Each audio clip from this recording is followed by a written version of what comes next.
today's video is a little different from my other videos because today's video is for everybody out there who has a uterus. This video is for anybody who has been dealing with excruciatingly painful, debilitating menstruals and haven't been able to figure out why. A very scary thing to not know what's going on with your body, and I don't think people realize just how painful it is and how difficult it is for some women to have their period every month. If you're like me, then you've been back and forth to the doctor, the gynecologist, whoever, and they all kind of act like it's not a big deal. They never really get to the root of the problem. They kind of just nod and like,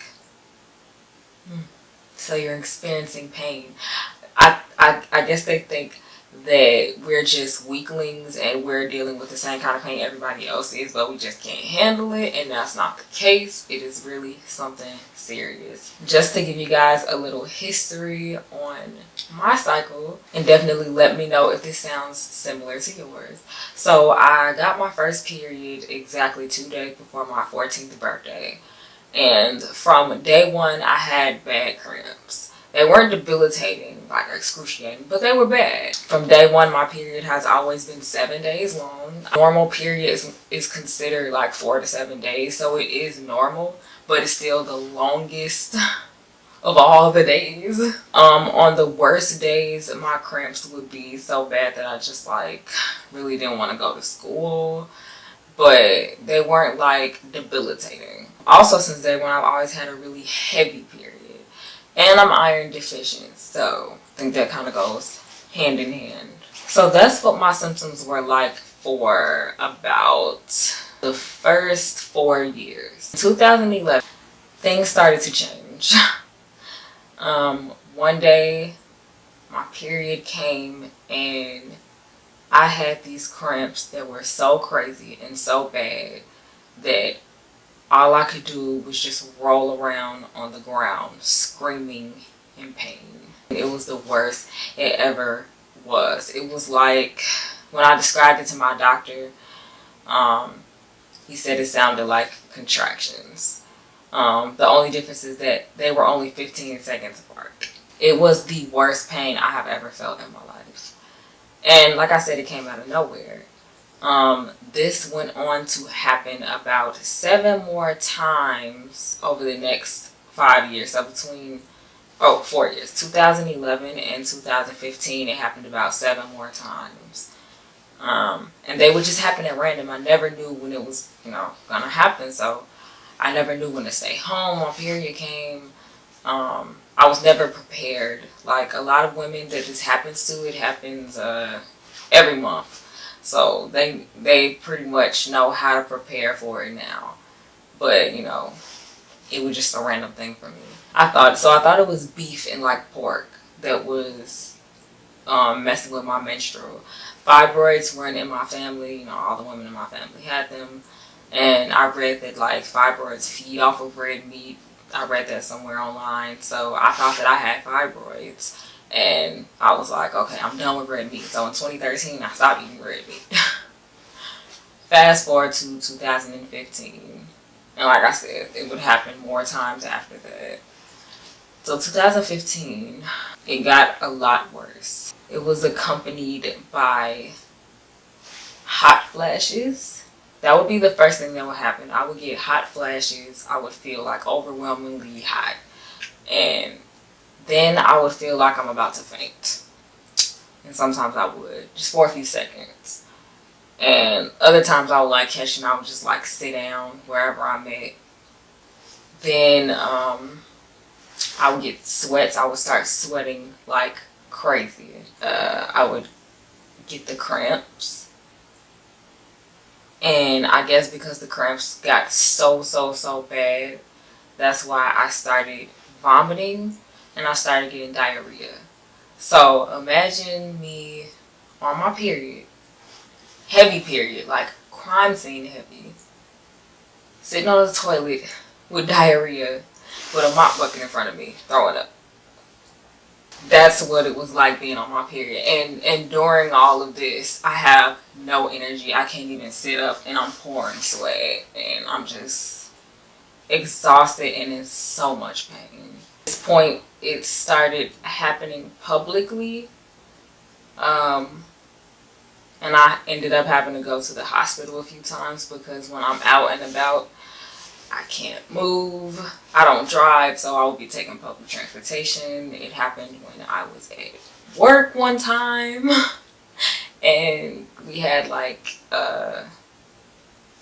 medical people on site at my job, so they had to actually come and lift my body up off of the toilet in the bathroom and put me in a wheelchair and call me an ambulance. I had to go to the hospital. And then the other time I went to the hospital for it, I was also, well, I caught myself about to, get sick while I was at work this past November, and I left work as soon as I got on the train. I was about to throw up, so I got off and it just started happening. The cramps, and I just started throwing up everywhere. I'm down on the subway, so nobody helped me, by the way. I had to call my own ambulance. I'm throwing up on the phone while I'm talking to the guy. He's like, Miss, what's wrong? And I'm just, like, what do it sound like? But, so I went to the hospital that time. It happened in public one other time before that. But it wasn't as painful that time for some reason. So I was actually able to call myself an Uber, which I threw up in the Uber. But I was able to walk myself upstairs and up to my apartment, and I lived alone. So, I had to take care of myself, and it's just something so hard and serious that it puts a strain on your life, where you don't know when it's safe to leave the house. You can't work. You can't do anything. And nobody wants to live that way. I had to figure out what the fuck was wrong with me, because I was starting to get really scared.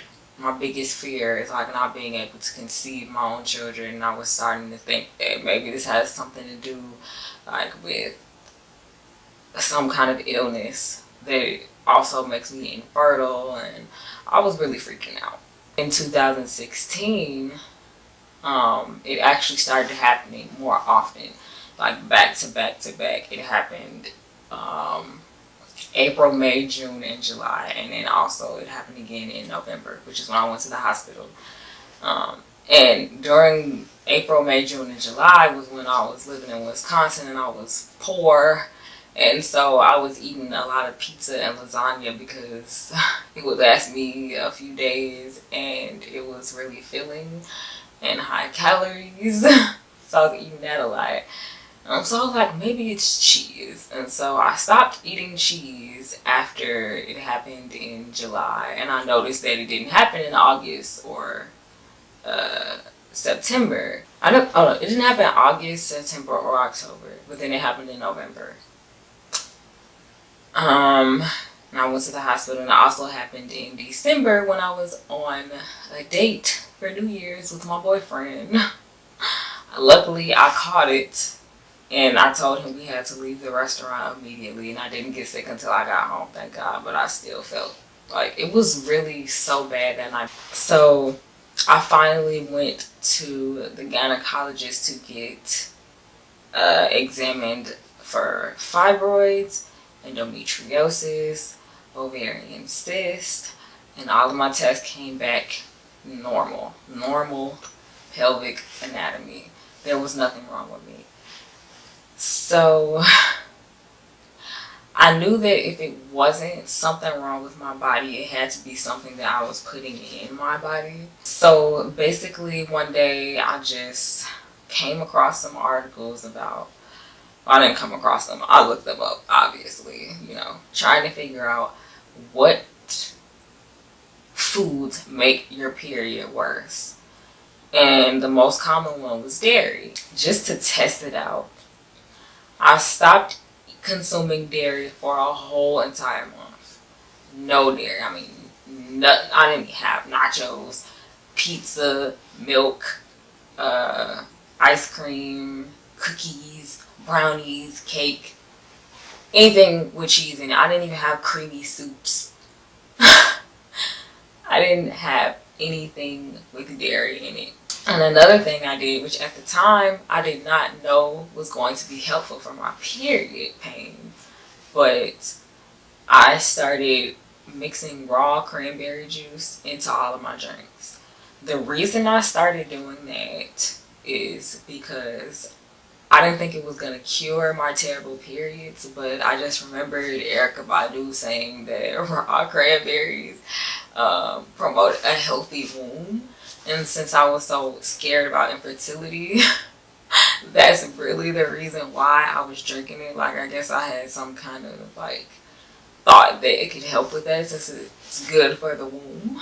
So that's why I started mixing it. And the reason I mix it with drinks is because raw cranberries are like extremely bitter. I love cranberry juice, but the raw stuff is like extremely bitter and gross. So I would mix it with like all my fruity juices. I did that for a whole month. No dairy and drinking the raw cranberry juice. Do you know what happened the next month when I got my period? First of all, let me tell you about dairy. Dairy contains something called A1 casein that it's known for causing inflammation. Not in everybody, but it does in some people. And also, it's known to make your period heavier. Now, raw cranberries, most of you probably know that they help prevent UTIs, and they also help they help like decrease the symptoms when you actually do have a UTI. They are really just good for the uterus in general. They also reduce inflammation and bloating and water retention. When my next period came, it was completely changed, okay? Not only was it not extremely painful and debilitating, it was better than any period I've ever had in my entire life. It was lighter. Now, remember I told you, my period, the first 2 days is crime scene heavy. The third day is regular heavy. The fourth day is medium. And day 5 and 6 is light, and day 7 is like spotting. Day 1 of my period this month, or the month that I stopped, after I stopped eating dairy, day 1 was like medium. So was day 2. Day 3, 4, and 5 were light. It was shorter. It was only 5 days, when I've never had a period that was shorter than 7 days. Never, ever. Another thing I noticed about it that month is that it had less of a scent. You know how when you go to the bathroom, you pull your pants down, your pad right in your face. Obviously, you can smell. I barely smelled anything. Like, there was almost no scent. But lastly, and the most important one, when I say it was completely painless, I mean it was completely painless. My cramps were so extremely mild, I almost didn't even notice them. And after day 1 was the only day that I felt them. Okay, literally after day 1, I didn't have no cramps, 0 cramps, nothing. I felt like I could do cartwheels. I mean, my period was the best period ever. And I know, trust me, I know, giving up dairy for a lot of people would be a major lifestyle change. Okay, I completely understand that.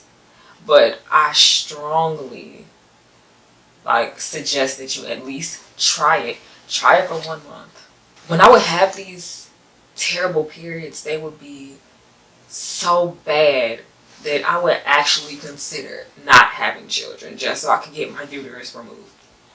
And I'm somebody who desperately wants children. Like, when I'm in that pain, all I'm thinking about is like, just please get this uterus out of me. Like, I can't take this no more. I cannot live like this. This is no way to live.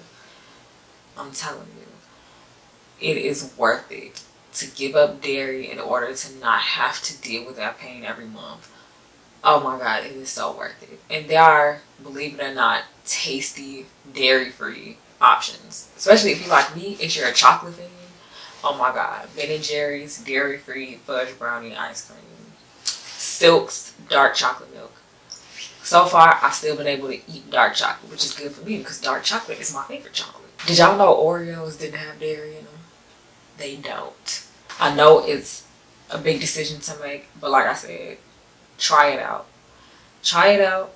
Let me know what happens after the first month. And I mean, strictly, you gotta go cold turkey. Don't be like having little nibbles here and there. If you can do that, let me know how it goes. Hopefully, dairy is your problem and not something a lot more serious. Thank you for watching, and I'll see you guys